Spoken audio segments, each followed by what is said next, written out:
In 1963, Edward Lorenz's research team at MIT used a Royal McBee LGP-30 electronic computing machine to solve his now famous Lorenz system of differential equations.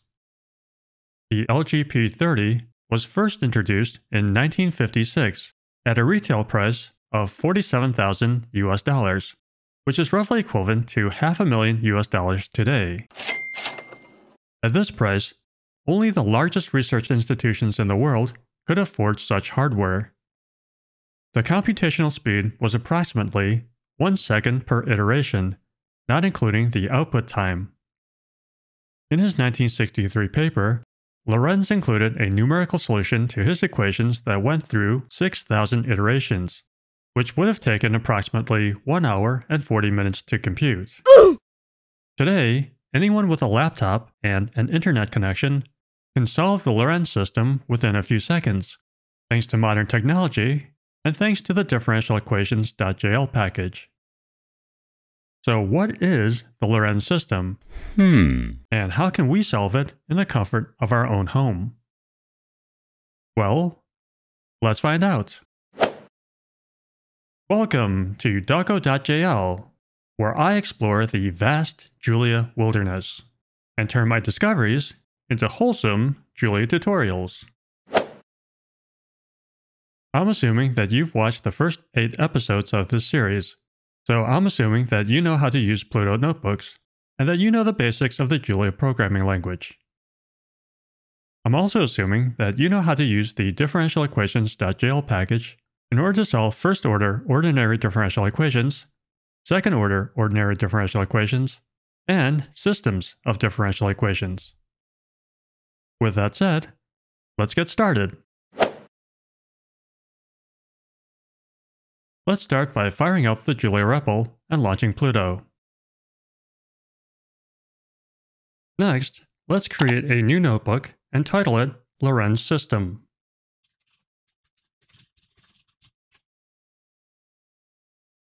This is optional, but I'm going to customize this user interface like I did in the first tutorial.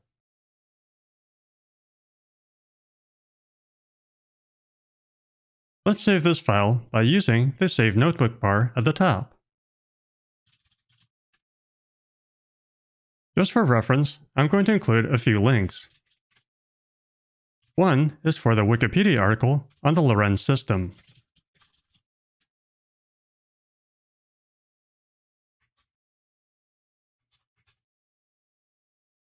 And another one is for Lorenz's 1963 paper.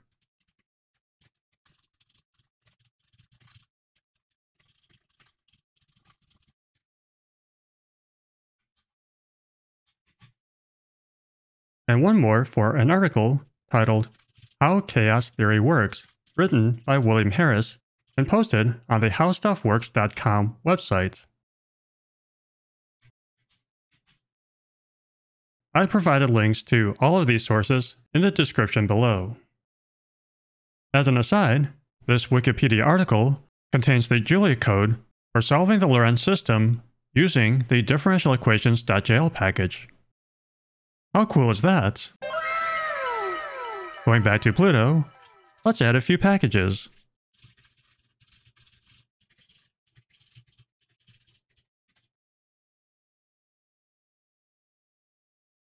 Now that everything's loaded, let's describe the problem that we're trying to solve. The Lorenz system is named after Edward Norton Lorenz. According to the Wikipedia article on him, quote, Lorenz was an American mathematician and meteorologist who established the theoretical basis of weather and climate predictability, as well as the basis for computer-aided atmospheric physics and meteorology.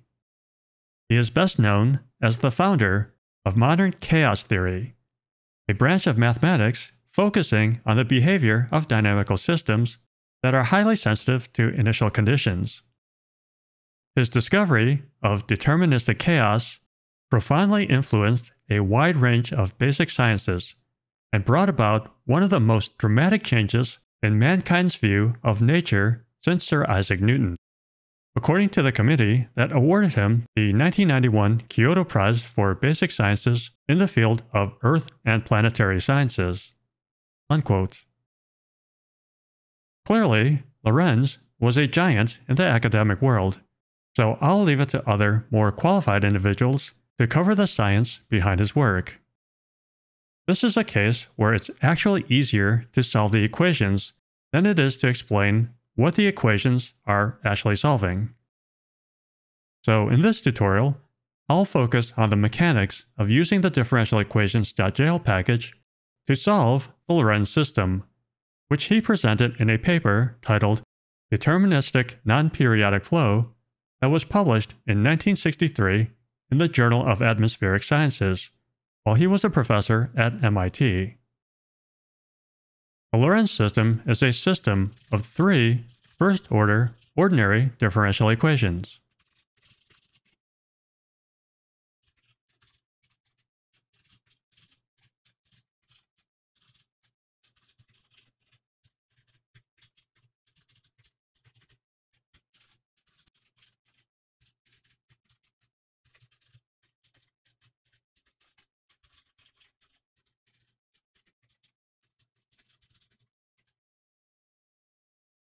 Mathematically, the Lorentz system is similar to the Latka-Volterra equations that we covered in the last tutorial.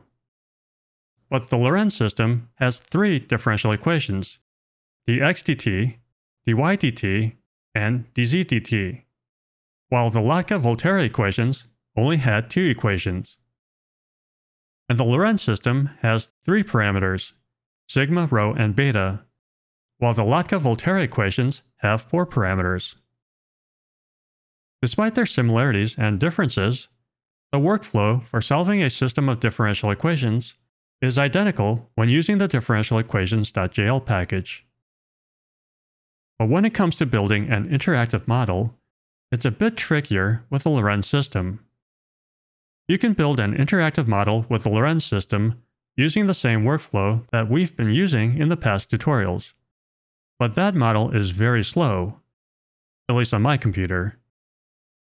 So in this tutorial, I'm going to go through the process of solving the Lorentz system fairly quickly, since it's the same workflow that we used in the last tutorial. But I'll make up for it by spending more time on showing you an alternative way of building interactive models, which will result in a slightly faster model.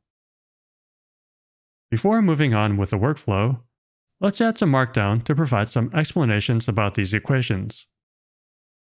Back in the 1960s, Lorentz was wondering whether or not it was possible to computationally provide an accurate, long-range forecast of the weather. Rather than trying to model the atmosphere of the entire planet, Lorentz simplified the problem by focusing on a small region of a thin layer in the atmosphere where the warm air from the ground meets the cool air from the upper atmosphere. Something interesting happens when warm air meets cool air. So Lorentz came up with these three differential equations to better understand what's going on in that thin layer where the warm air and the cool air meet. X, y, and z are the three-dimensionless unknown functions that we're interested in. I'll be honest, I don't fully understand what these are, but this is the explanation from Lorentz's paper. Quote, in these equations, x is proportional to the intensity of the convective motion, while y is proportional to the temperature difference between the ascending and descending currents. The variable z is proportional to the distortion of the vertical temperature profile from linearity. Unquote. Sigma, rho, and beta are the three-dimensionless parameters that impact the unknown functions. Again, I don't fully understand what they represent, but this markdown is from William Harris's article on how chaos theory works.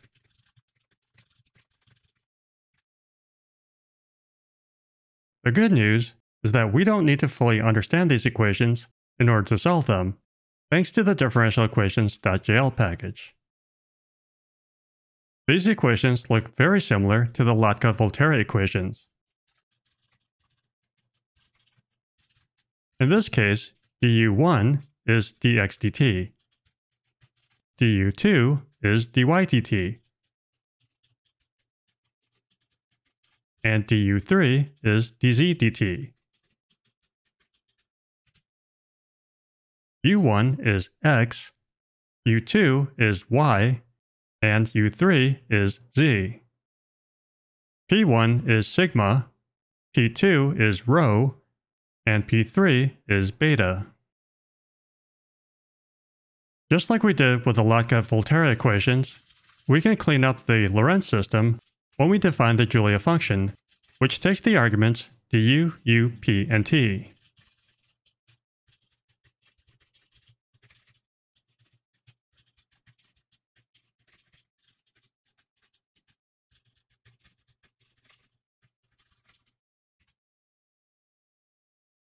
Now that we've defined the Julia function, we can assign the variables.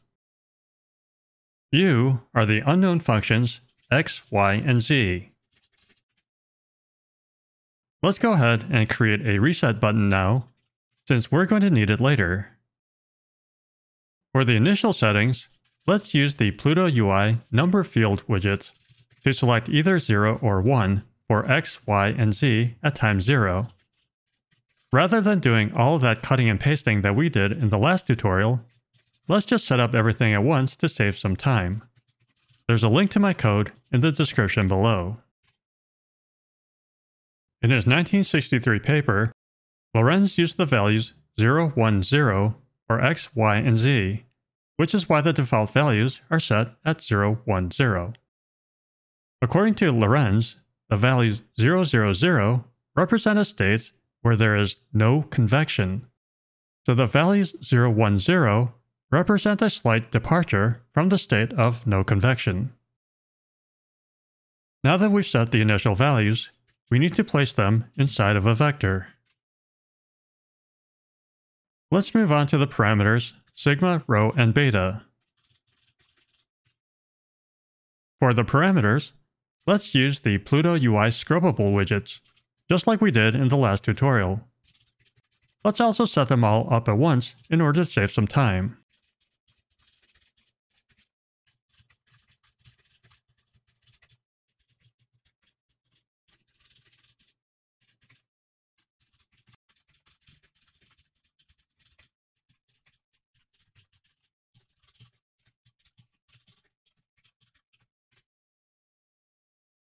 In his 1963 paper, Lorentz used the parameters sigma, r, and b. I'm not sure when they changed, but today, the Greek letters sigma, rho, and beta are used for the parameters. In his paper, Lorentz used the values of 10, 28, and 8/3 for sigma, r, and b, which is where our default values come from.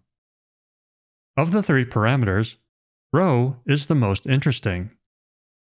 Lorentz singles it out in his paper, so we'll discuss rho in a little more detail later.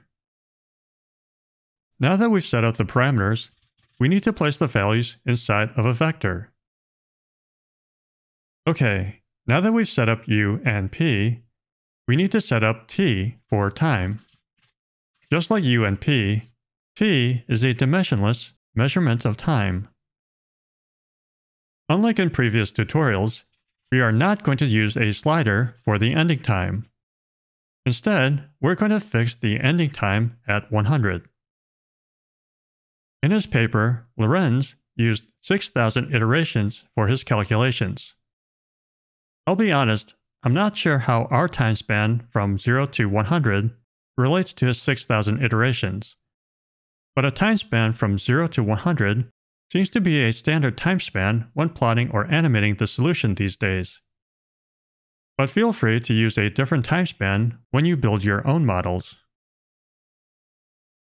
Now that we've set up u, p, and t, let's define the problem that we're trying to solve. Just like in the last tutorial, we can use the ODE problem function to define our system of first-order ODEs. Now that we've defined this problem, we are now ready to solve this problem. As with previous examples that you've seen, we can use the solve function to solve the Lorentz system. And like we learned in the last tutorial, we can increase the precision of the solution by using the keyword arguments REL_TOL and ABS_TOL for relative tolerance and absolute tolerance. And that's it.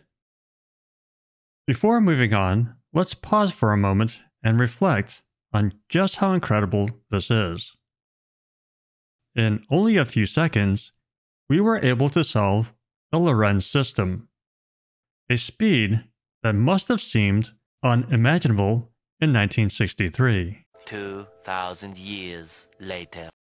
The original numerical solution to the Lorentz equations was computed on the LGP30 computer by Ellen Feder, who was working with Lorentz at MIT at the time. Another important contributor was Margaret Hamilton, who had been working with Lorentz at MIT since 1959. During her time at MIT, Hamilton developed software for predicting weather using the LGP30 computer. Hamilton moved on to another project in 1961, but not before hiring and training Ellen Feder as her replacement. Although Lorentz is celebrated, and rightly so, for his many important contributions to the scientific community, for those of us in the Julia community, we owe much to the pioneering work of Feder and Hamilton. Thanks to their achievements, we are able to stand on their shoulders.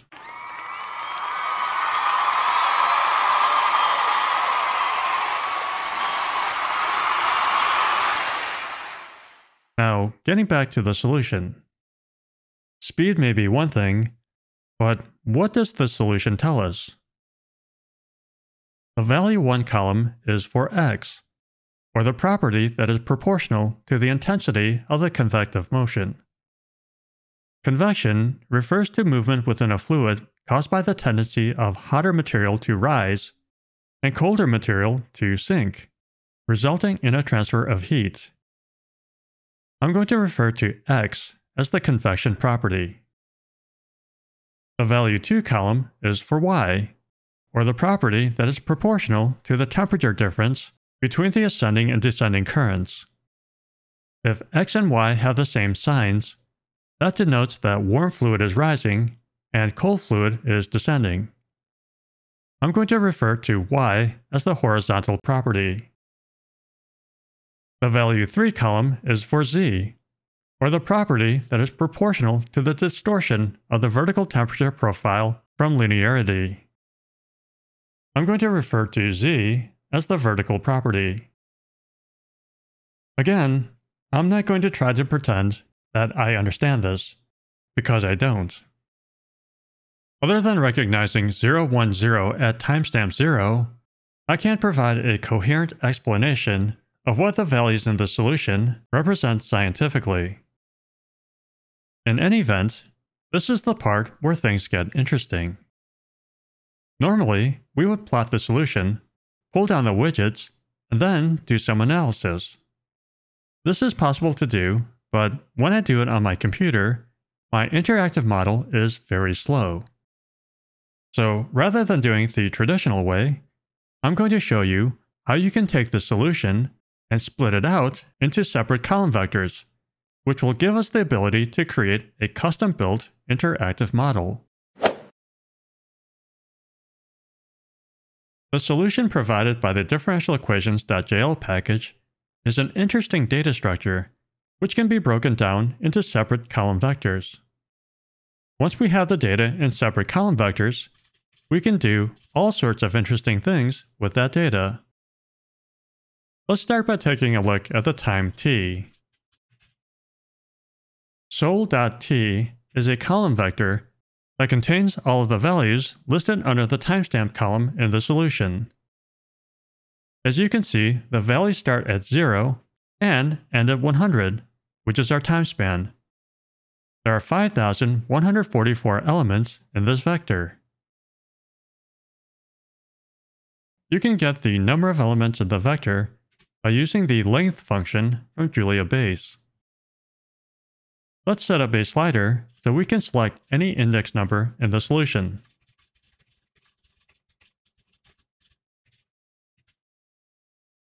The addView macro will allow us to view a portion of the solution without having the differentialequations.jl package recalculate the solution. Now, when we use the slider, the variable t will be a column vector that only contains the range of timestamps that we're interested in. But we also need to see the value of time t at any index number. We can do that by using the variable named idx as the index number. The time ranges from 0 to 100. Okay, now that we've split out the time, let's tackle splitting out x, y, and z. Like sol.t, sol.u is also a column vector. But unlike sol.t, sol.u is a vector of vectors. Like we did with t, we can set up a variable u to view a range of sol.u.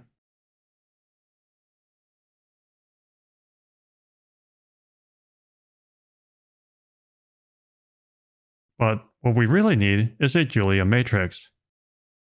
You can convert a vector of vectors into a matrix by using the reduce function from Julia base, and using hcat as the first argument, and by using the apostrophe character to transpose the result into a matrix with 3 columns. The first column of this matrix contains the values for x, the second column contains the values for y, and the third column contains the values for z. Now, we can split out x, y, and z into separate column vectors by using standard Julia array indexing. Before we move on to plotting, let's set up some variables to track the values for x, y, and z at any index number.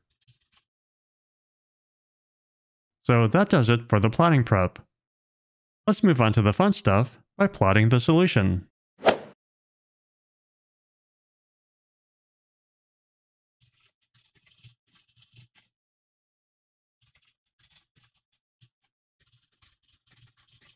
This code is the equivalent of us using plot_sol, which we used in previous tutorials. This will plot x, y, and z with respect to time. I'm going to go ahead and include all of the plot attributes now.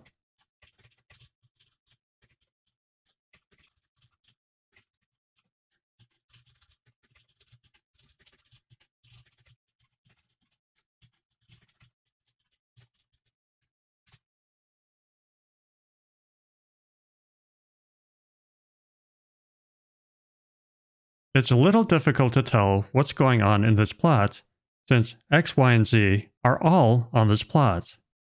So let's break out x, y, and z into separate plots. You can just copy and paste the code for the plots and make a few minor adjustments.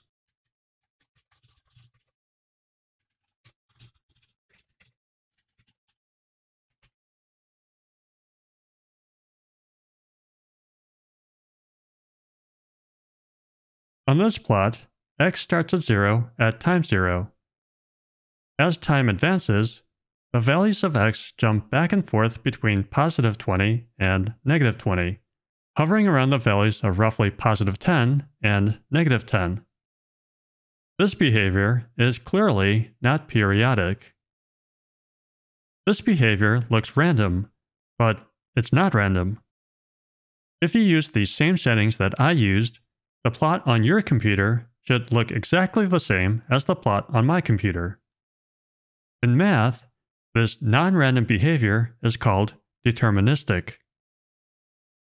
Because it's deterministic, that means that it should be predictable. But Lorentz concluded that small differences in the initial conditions can cause a wide range of diverging outcomes, even if no randomness is involved. This behavior is known as deterministic chaos. Let's take a look at the y values with respect to time.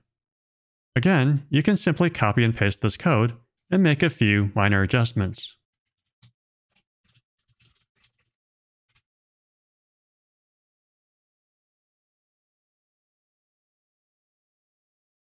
y starts at 1 at time 0, but after that, the values range from roughly positive 25 to negative 25, hovering around the values of positive 10 and negative 10. The behavior of the y values look very similar to the behavior of the x values, except these values are moving back and forth along the y-axis. Now let's take a look at z with respect to time.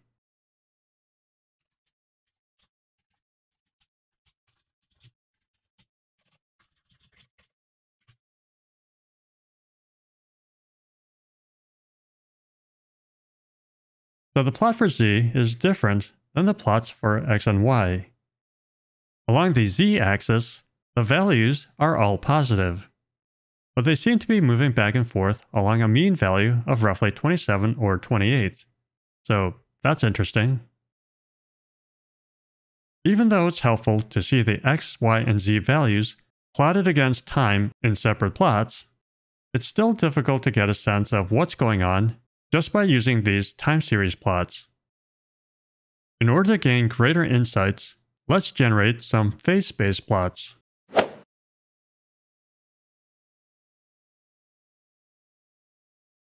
Let's start by generating the two-dimensional phase space plots. You can copy the code from the previous plot and just make a few minor adjustments.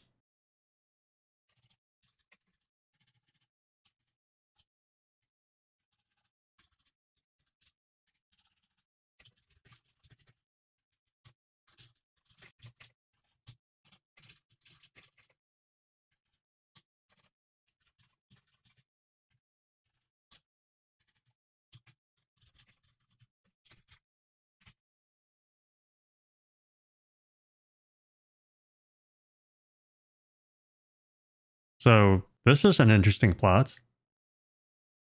As you can see, the x values move back and forth between positive 20 and negative 20, and the y values move back and forth between roughly positive 25 and negative 25. The movements seem to orbit around a couple of points near positive 10, and negative 10, negative 10. So what appeared to be chaotic behavior in the individual plots looks surprisingly elegant in the phase space. When describing this solution, the term Lorentz attractor is used because this solution is an example of a so-called strange attractor. For dynamical systems, an attractor describes a state that the system reaches over time. A strange attractor describes a dynamical system that never reaches an equilibrium state. Let's take a look at the phase space for the x and z values.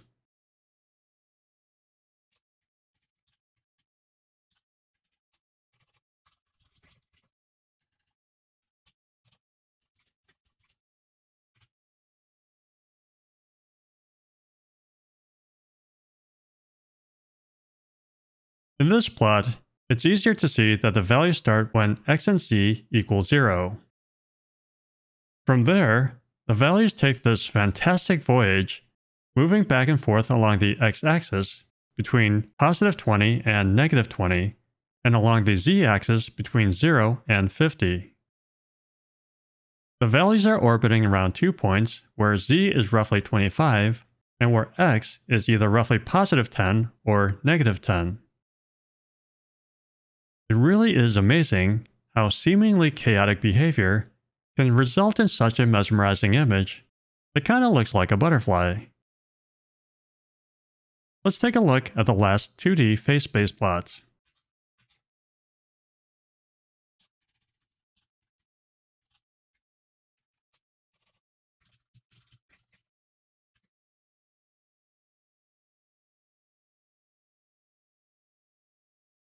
Just based on the range of values, this phase space plot should be similar to the previous phase space plots. But rather than looking like a butterfly, this image looks more like the face of an owl. And just like the other two phase space plots, this plot clearly shows the values orbiting around a couple of clearly identifiable points. Although these two-dimensional phase space plots are visually stunning, it's still a little difficult to tell what's going on. So let's generate a three-dimensional phase space plot. So, the moment has finally arrived. After much preparation, we are now ready to generate our own three-dimensional phase space plot of the famous Lorentz attractor.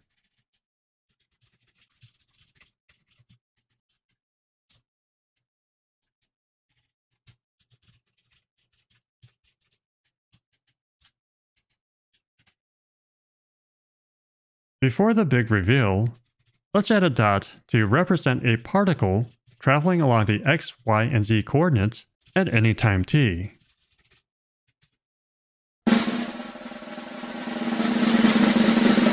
Ta-da!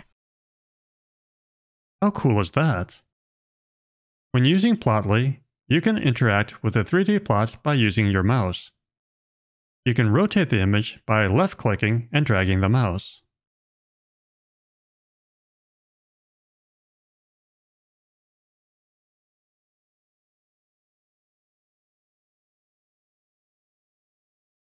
You can pan the image by right-clicking and dragging the mouse.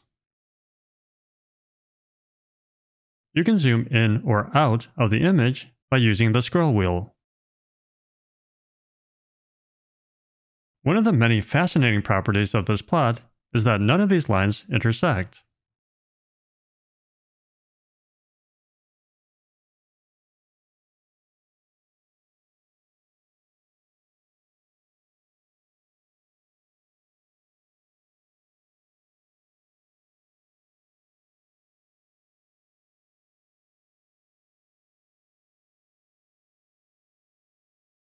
That red dot shows the x, y, and z coordinates when t equals 100.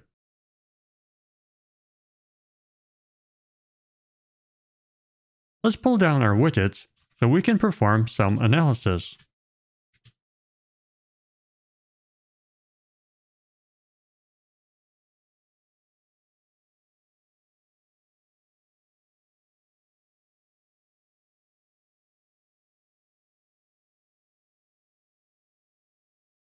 Next, let's add some markdown to show the values of t, x, y, and z.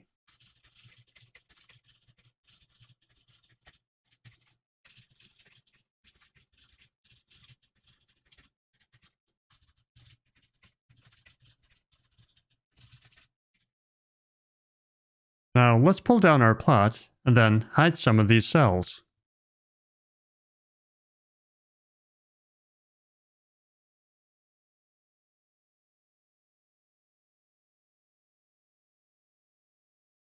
Let's start by hitting the reset button. Let's move the index slider to 1. As you can see, the initial point is 0, 1, 0. Try moving the index slider forward just a little bit.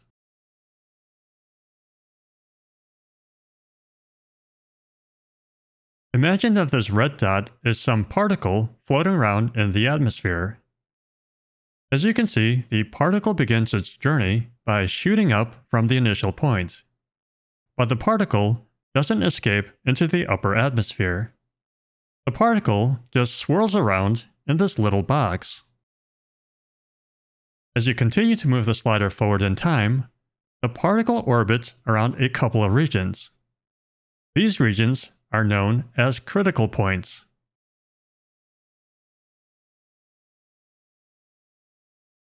This particle will continue to swirl around these critical points chaotically and forever.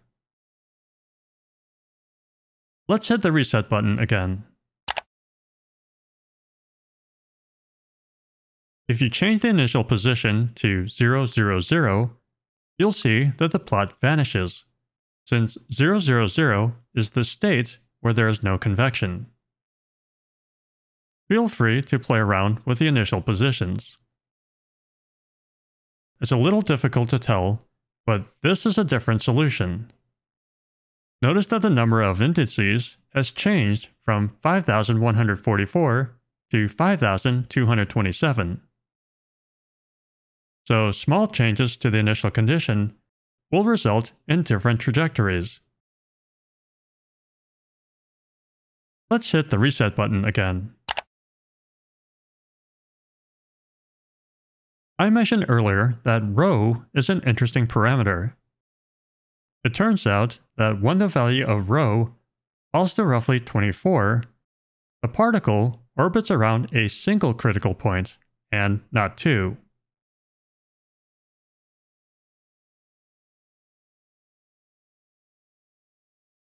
Feel free to play around with these parameters. Pretty cool, right? I'm not sure if you can see this, but there's a slight delay in the plots when I move the index slider. Even though there's a slight delay, this is faster than building an interactive model the way that we've been doing it. I'm also at the mercy of Plotly, which isn't known for being the fastest plotting backend.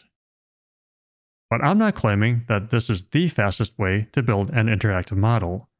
So if you're aware of how to make these interactive models faster, please let me know in the comments below. In any case, I think that we've covered plenty of material for today. So let's break here and I'll share some final thoughts. Lorenz set out to discover an accurate way to predict very long-range weather forecasts. During his search, he stumbled upon something strange and profound. He concluded that it was not possible to make very long-range predictions because small changes to the initial condition can have a dramatic impact on the very long-range trajectory of a system. An idea that we know today as the butterfly effect. In popular culture, a common metaphor is that a butterfly flapping its wings in one part of the world can cause a tornado in another part of the world. His idea has transcended meteorology, math, and science, and has entered into the realm of philosophy and metaphysics. You can see why this idea has captured the imagination of the creative community, like writers and artists. It really does make you think, doesn't it? I mean, how much of your life is really under your control? Despite it seeming to be chaotic, perhaps the course of your life is just predetermined based on your initial starting conditions. And perhaps a minor change to your starting condition would have placed the course of your life onto a completely different trajectory.